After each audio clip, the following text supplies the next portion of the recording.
Hey everyone, welcome to A Mess Nonetheless. I'm Rachel. And I'm Melissa, and we are sisters. Welcome back. Welcome.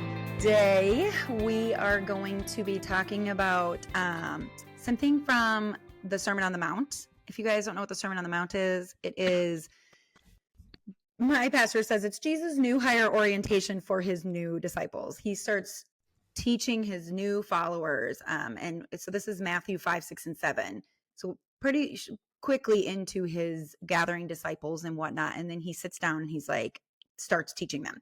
So in the Sermon on the Mount is the Lord's Prayer, which I'm sure most of you have heard of. Our Father who art in heaven, hallowed be thy name, thy kingdom come, thy will be done. That is the prayer. So at our church, we've been doing a sermon series on the Sermon on the Mount. It's not even a series. We're just going through the Sermon on the Mount. We have no idea how long it's going to take. We are 5 months into it. And I just preached yesterday on Matthew 6, 9. So it's 5, 6, and 7. That tells you how long we have spent. Also, that was our third sermon on the Lord's Prayer, which is a couple of verses. Yeah. Because there is so much to it. And we could just never stop diving into it. And so yesterday I preached on one verse, Our Father who art in heaven, hallowed be thy name. That's the only thing I preached on. And so we're going to do a podcast on it because I was like, I had so many people come to me and say I had never, ever considered the Lord's Prayer the way that I had presented it. Thank you. I was like, what's the word I'm looking for? So I'm like, why not? Because I think our listeners why not? And so, Our Father who art in heaven, hallowed be your name. So we're going to talk about this word hallowed. And really it's like the word we're going to talk about because most people are like, I don't know what hallowed means. Some of the versions are going to tell you holy, holy is your name or whatnot. But hallowed is the one that most people kind of know. So the definition of hallowed is greatly revered, holy, consecrated. Consecrated means set apart, like above the rest. So in the Greek, the word hallowed in the Greek, the original Greek, is not a greeting like, oh, you are holy, Father, or a declaration like I am stating that he's a holy Father. It's neither of those. It's called a passive imperative. And it actually means, God, let your name become holy. Let your name become sacred. Let it be revered, respected, special.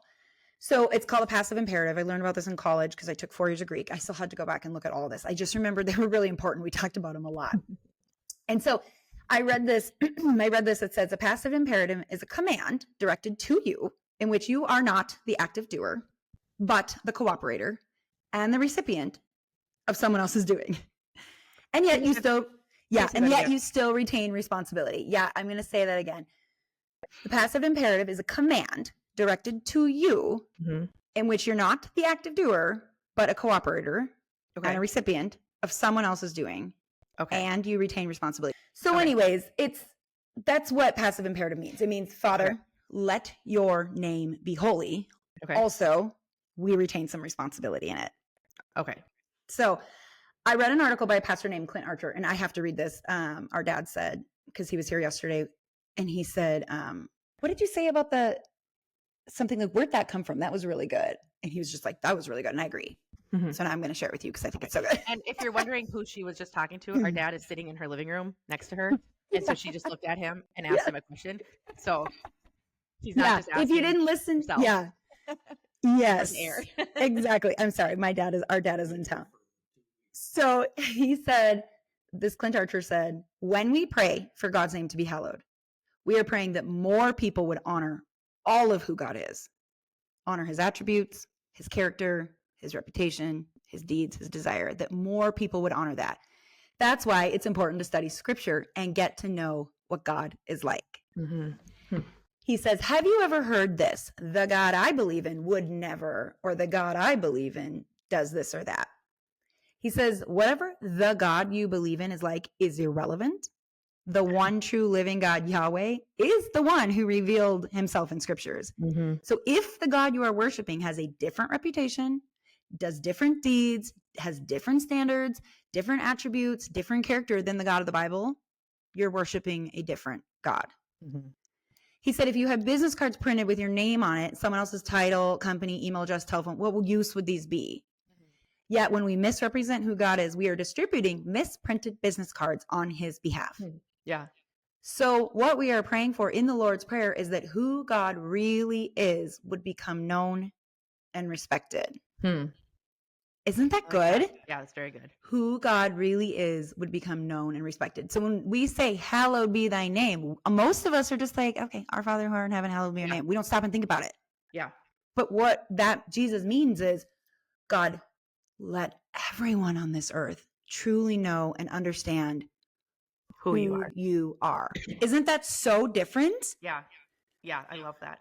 It's so crazy. So I have a friend who You're thinking of all the times I said the Lord's Prayer. Yep. And I knew that it was like Jesus's guide for us on how to pray. And most of it makes sense to me, but I haven't really understood that part. And so I love this. Right? So I'm reading this book called The Sacred Pathways to God by Gary Thomas. I highly recommend it. Honestly, I'm listening to the audio and I'm reading the book. There is a assessment with it. I just downloaded the assessment. If you want to do the audio version, you can just find the PDF online.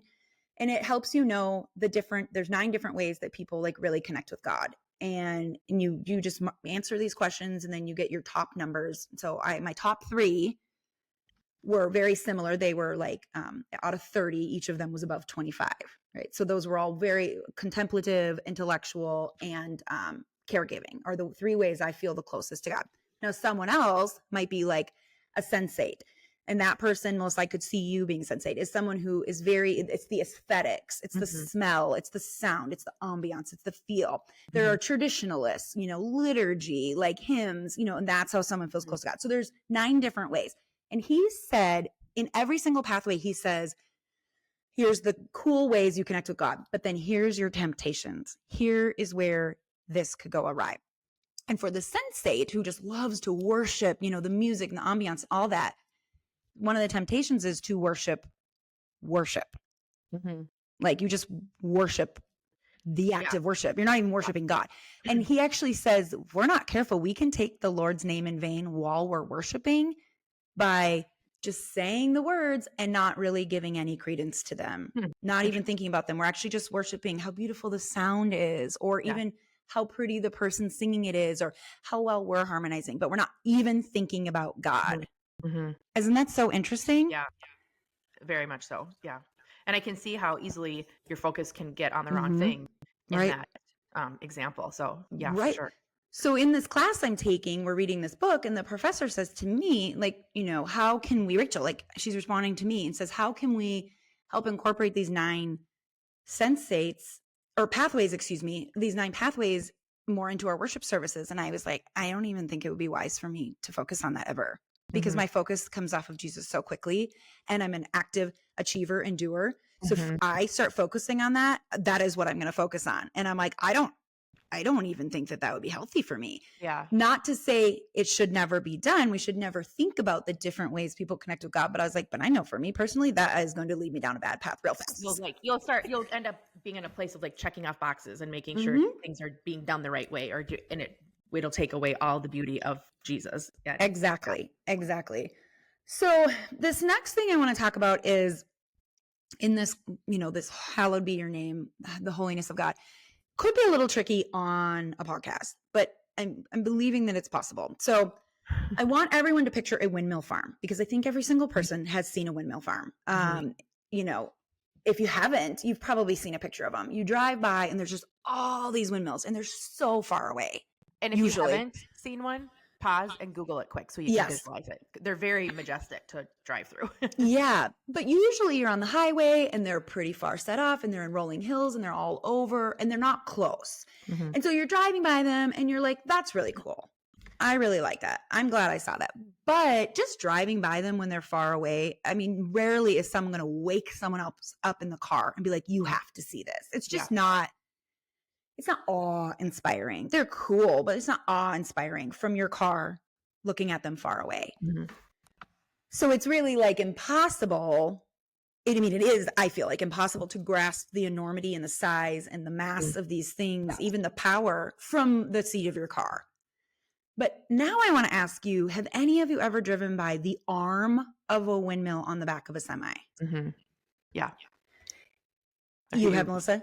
Yes. They are massive. I mean, they're like the length of my It takes a semi to haul it. No. They're hanging off the back of the semi. But that's what I'm saying is it takes a semi to haul it. Like they're so big. They're huge. They're just these oversized loads. And when those go by, I'm telling my kids, everyone look up. Everyone needs to see that. Those little windmills, this is the arm. Like it's just this one arm. It's huge. It's like the length of my house. I'm not kidding. Yeah. It's just huge. Yeah. That is like, wow. Oh, yeah. I'm in awe because that puts in perspective how limited my knowledge and understanding of these size was until I see it on the back of a semi.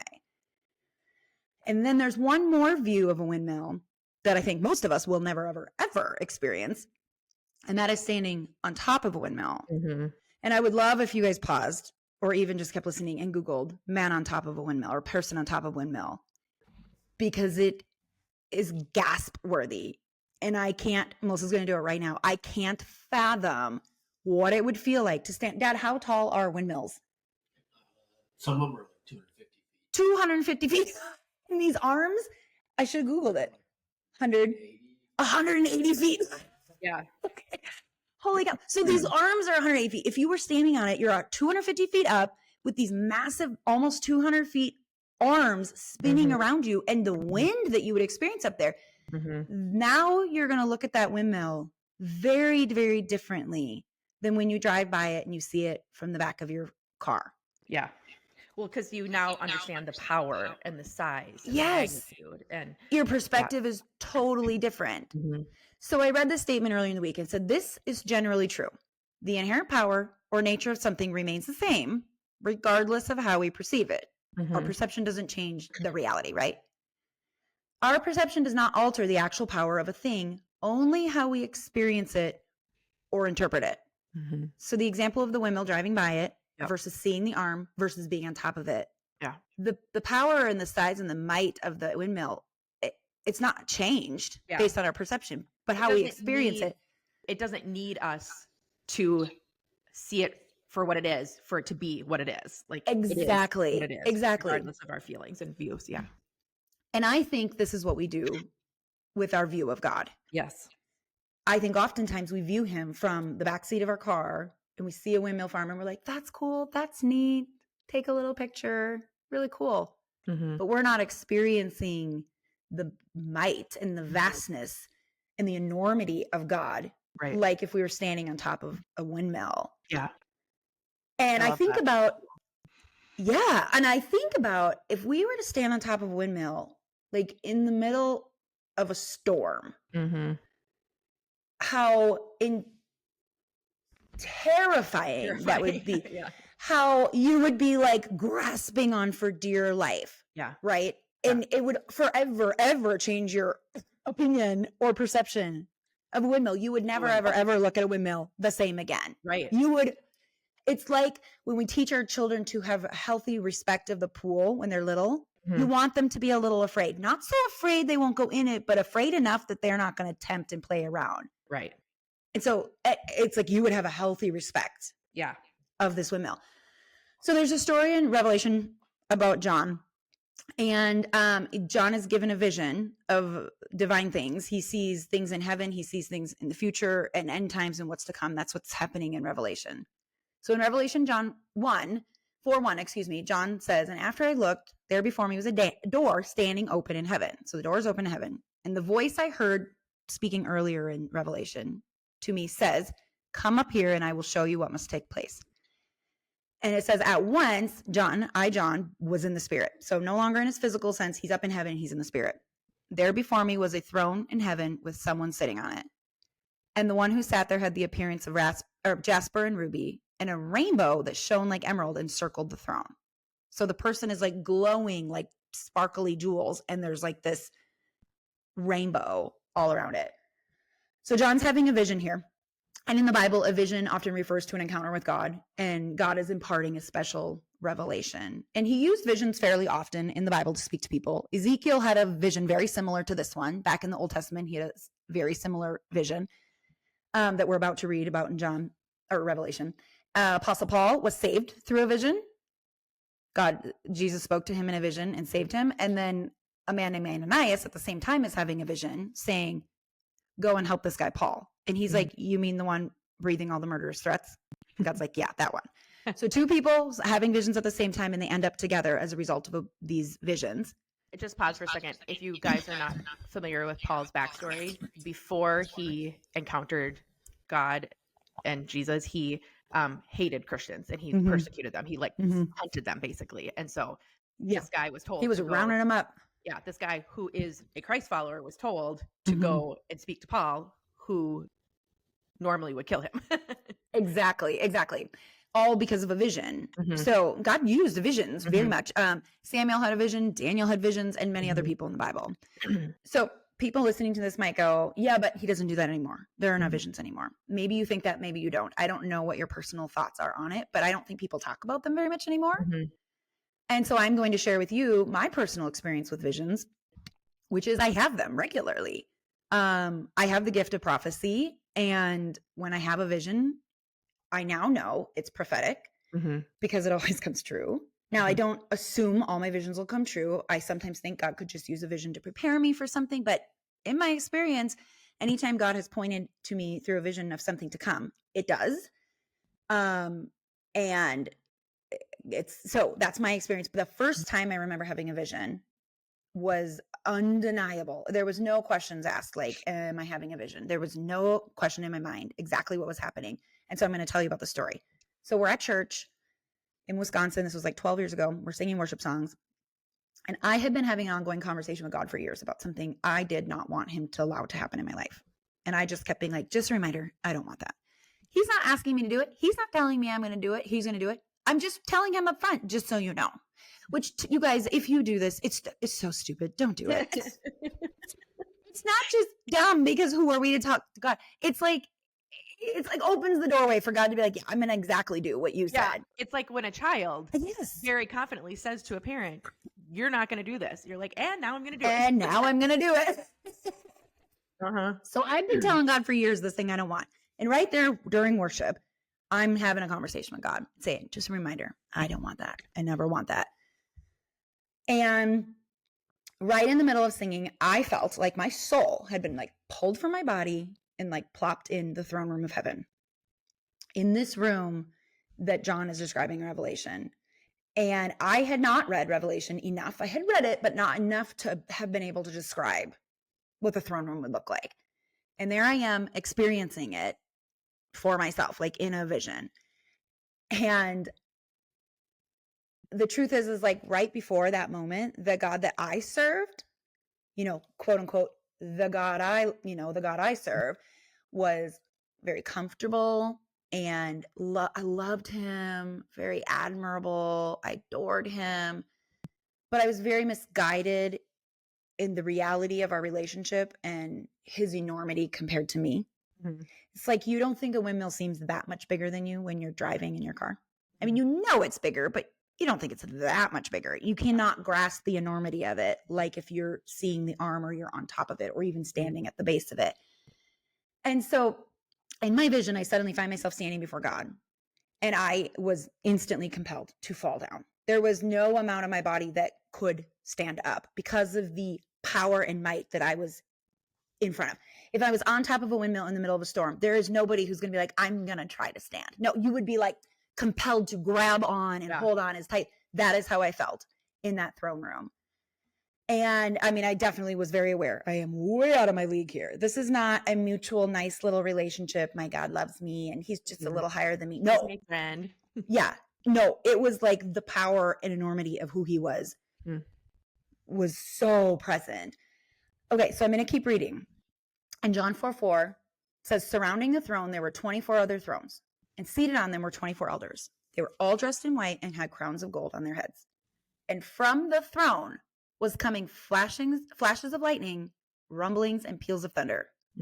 So the throne itself is got the rainbow and the glowing, and it's thundering and lightning.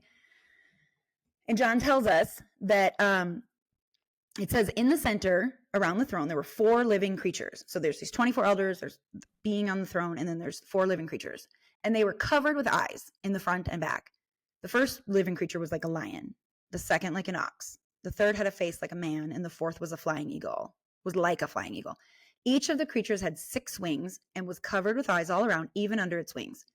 And day and night, these creatures never stopped saying, holy, holy, holy is the Lord God Almighty, who was and is to come.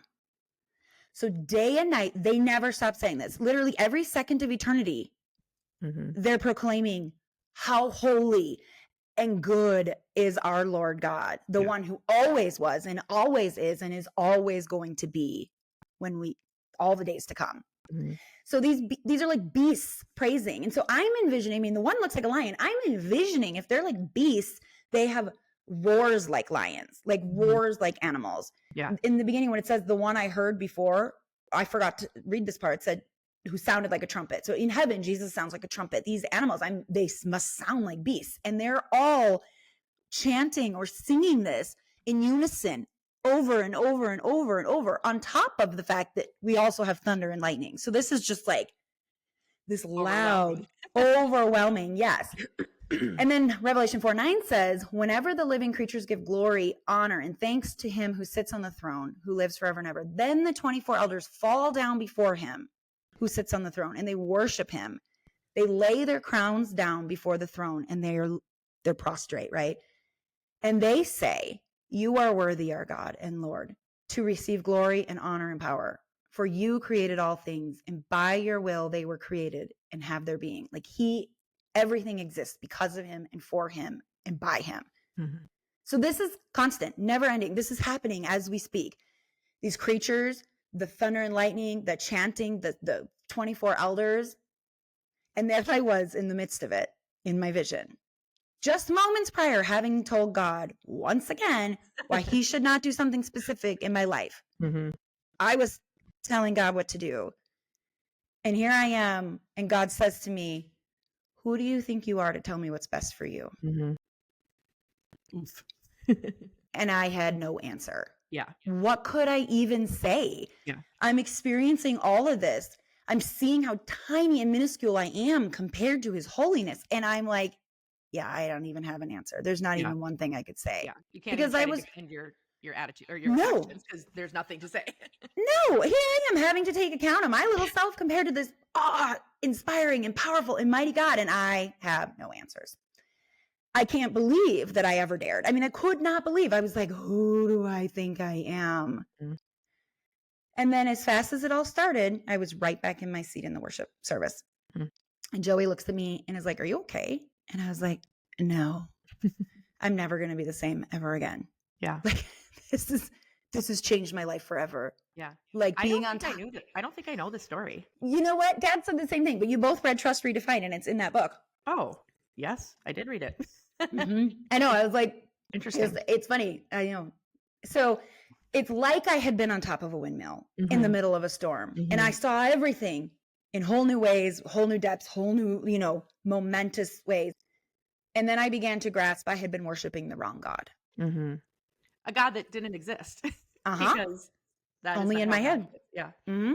I was worshiping the God I had comfortably made up in my mind. But the one true God was totally different than the one I had been worshiping.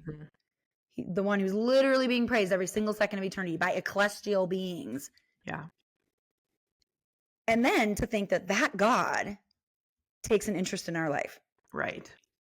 He cares. He cares enough to have conversations with us, to know what's going on with us. The Bible says he knows the number of hairs on our heads. I don't even love my children enough to care about the number of hairs on their heads. If they came to me every day and told me how many hairs were on their head, I would be like, please stop telling me. I don't care. Exactly. Elon tells me every day how many days it is till his birthday. We started at 110 and now we're at like 82. And I really don't care. So tell him that, but I don't. Yes.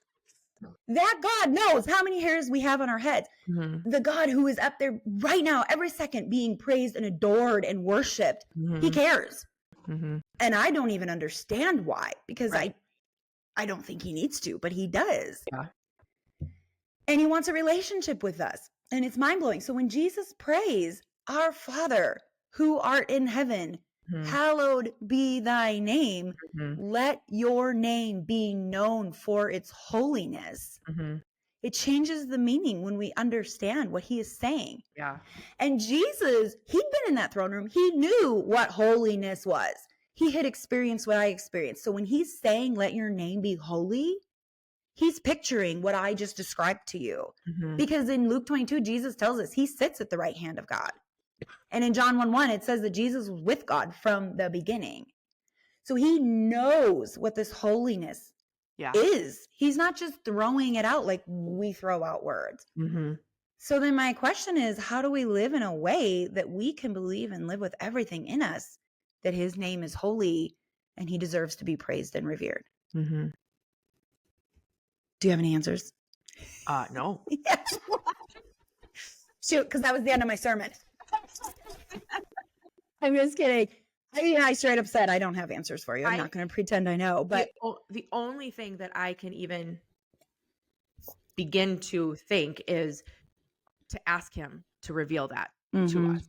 Yeah. To ask him to reveal how holy, how big, how amazing, how incredible. Because I don't think humanly we actually can grasp, because our minds are small, and I don't mean that in a rude way. I mean, but No, it's they're true. small compared to the God of the universe, and so, I mean, I think truly we will never grasp it fully until we're in heaven with him. Right.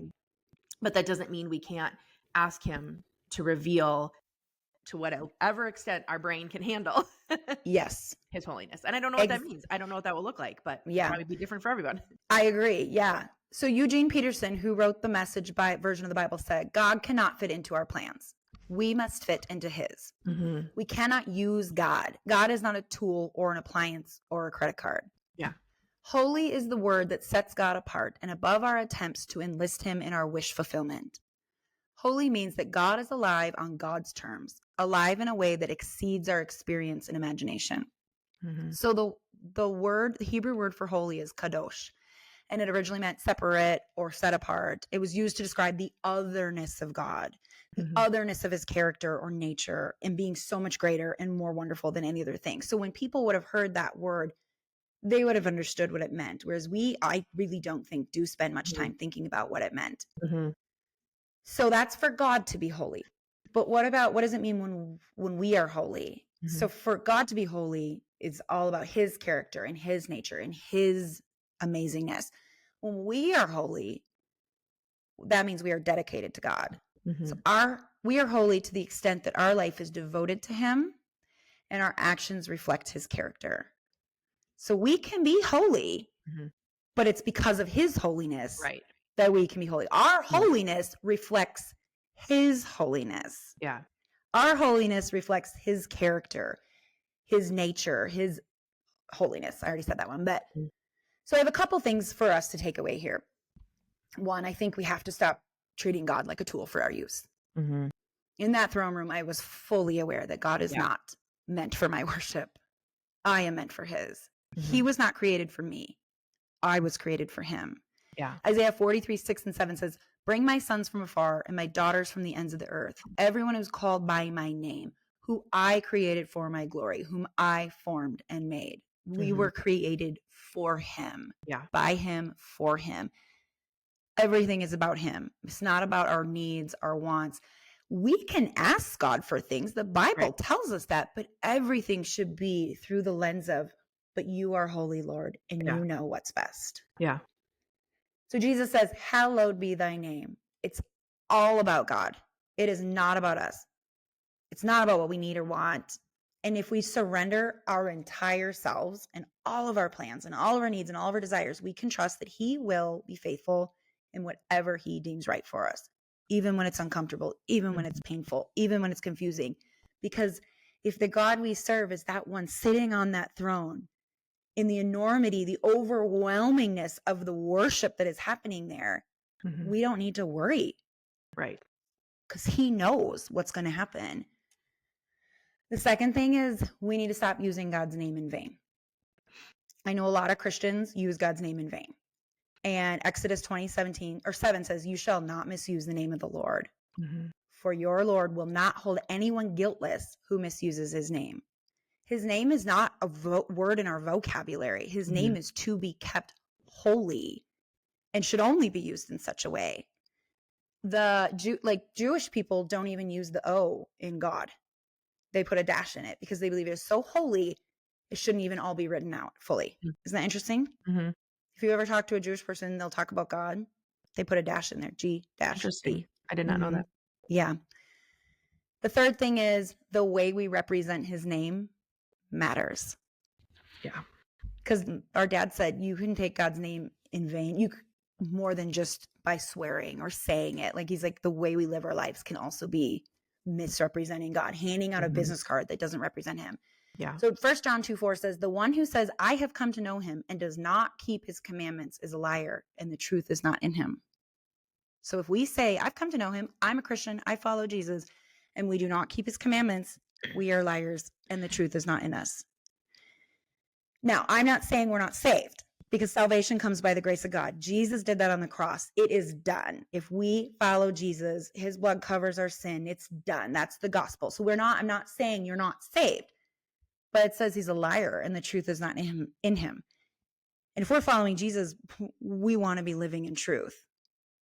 So if we believe and we have faith and we don't follow his commandments, who's going to believe us when we start telling them about Jesus? If they're like, well, there's a lot of contradictions in your life here. I don't see the Jesus in the Bible in you. So that's why it's so important how we represent God. And I think, go ahead. And if we are living a super contradictory life, people will say, they could say, I don't even want to know that God or that Jesus. Yeah. Or if you're his representative, no, thank you. Yeah. Which people say all the time. It's, what does Gandhi say? I don't have a problem with your Jesus. I have a problem with your Christians. Yeah. Yeah. It's like, yeah, because I think as Christians as a whole, we're doing a horrible job showing God's holiness and representing him to the world. And I'm not saying you by specifically, I'm saying as a whole. And just step on Facebook. I post say all you have to do is go to Facebook and oh my gosh. I posted something, I reshared something. It's not like I posted it today. People tend to treat each other the worst when they think they're defending God. Yeah. Like, oh, well, people like it's so ugly when they're defending God. And it's like, where is Jesus in your actions? I mean, we talked about that with being loving through difficult or hot topics. Yeah. So we're supposed to be his representatives on earth. We're supposed to be the one going and making disciples of the nation. We ought to pay attention to how we are conducting ourselves. Yep. And I'm not giving myself a pass here. I was very convicted in writing this message because I'm like, oh, I got some things I got to work on. So I asked every single person at our church to consider those three things. Which one's your biggest struggle? Or maybe two, or maybe all three. Like really process through those three things. Not using God as a tool, not using his name in vain, and paying attention to how we represent him. Because we are only holy to the extent that our life is devoted to God and our actions reflect his character. So Jesus, when he's saying, our Father who art in heaven, hallowed be thy name, he's saying, let us show the world who you really are and how good and holy you are. Yeah. Also by the way we live. Anyway, so I encouraged every single person in our church to go and read Revelation 4 this week. It's very short. And just read the throne room experience. Close your eyes, envision it. Like if I say, envision yourself on top of a windmill in a storm with rain and thunder and all the noise and all the fear that people can do that. And so I really encourage everybody to read it. In fact, the song, Revelation song, do you know that song, Melissa? Worthy is the Lamb who was slain.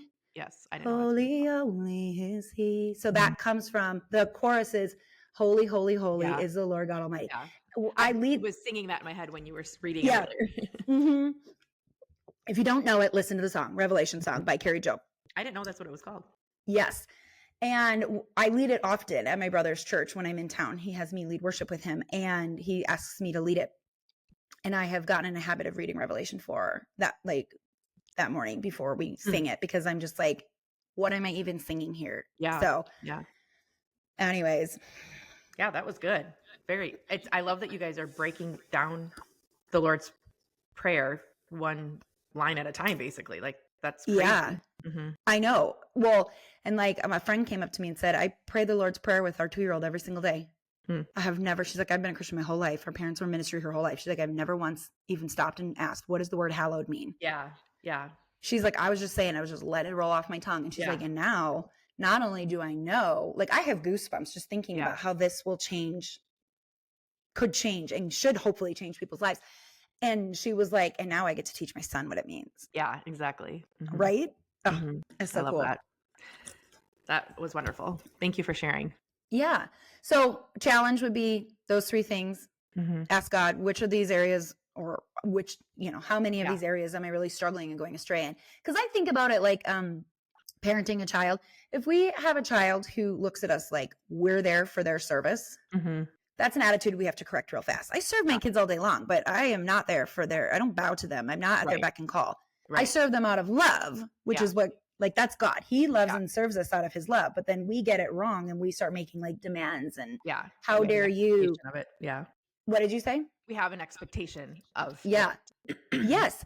And that attitude has to be corrected in our kids. Otherwise, we're going to send these entitled kids out into the world who think everyone's there for their use and abuse.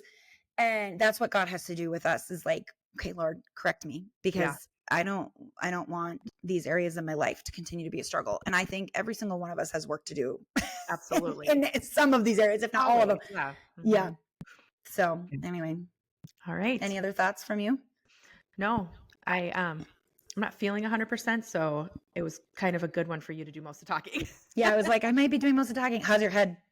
My head's okay. I feel like I'm getting something. So no. Kind of yucky. So I'm so sorry. Also, your earrings are super cute. I've never seen those. I bought these I felt like I wore them to Amber's wedding, actually. I was going to say, did you wear them at Amber's wedding? They're so cute. Thank you. All right. Well, thank you guys for joining us, and we'll see you in 2 weeks. Yeah. Bye, guys. Okay, bye. You might feel that your life is a mess, but don't feel bad. Ours is too, but we own a microphone and we have no shame. That's why we'll talk about how our life is a mess nonetheless. That's the name of our podcast.